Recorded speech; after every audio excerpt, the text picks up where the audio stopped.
John, time after time, you get asked, like, why is this so expensive? Insurance has driven up. The cost of insurance have driven up since 2020.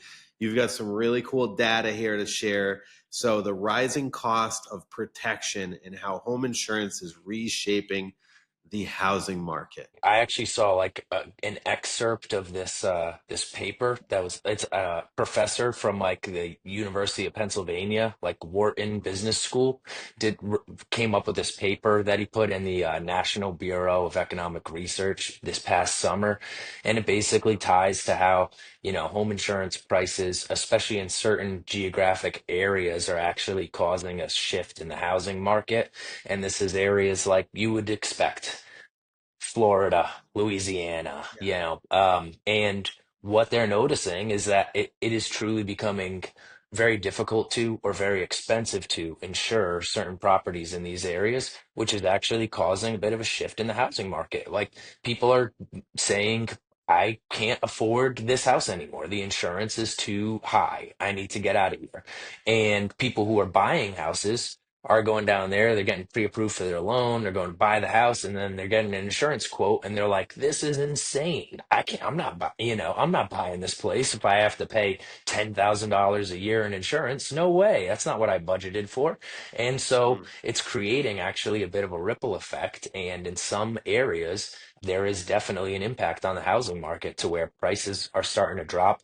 Sellers are getting a little bit less of a less leverage in the housing Yeah. market, and this is something that I think we should keep an eye on. Now, do we have this same problem in Rhode Island? My guess is no, but I don't know if you've Not noticed yet. anything like this, Emilio, if Yeah. you've noticed anybody saying that insurance is affecting their affordability when it comes to staying in a house that they own or buying the house that they want.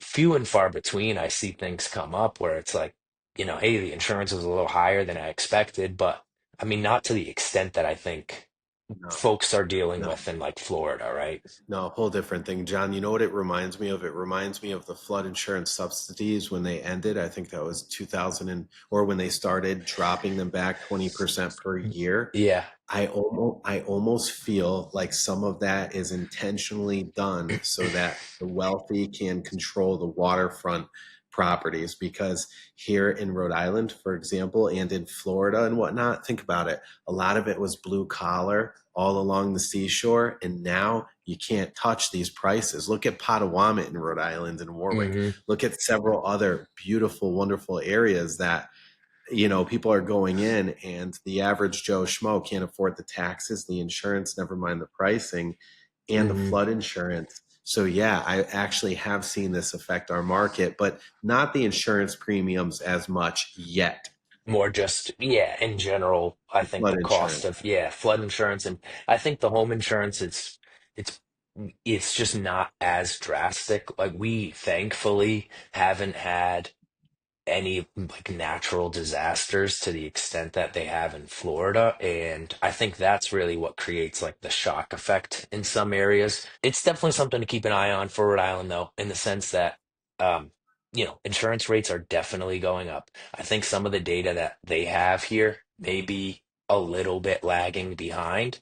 We are getting our fair share of calls on a daily basis from clients saying, "Hey, my insurance premium went up," and it's not always this like 10% figure that the article was showing. They said nationwide premiums are up 33%, and that's according to mortgage escrow data from like 47 million people across the country. So really widespread. What they found though was some areas were like huge increases, and that was throwing that percentage nationwide up. When you look at the data for Rhode Island, it's something like 10%, whatever. Now Rhode Island's above the national average for home insurance Yeah. costs, but the average cost of home insurance is right around $2,000 a year, and that's not that Mhm. outrageous.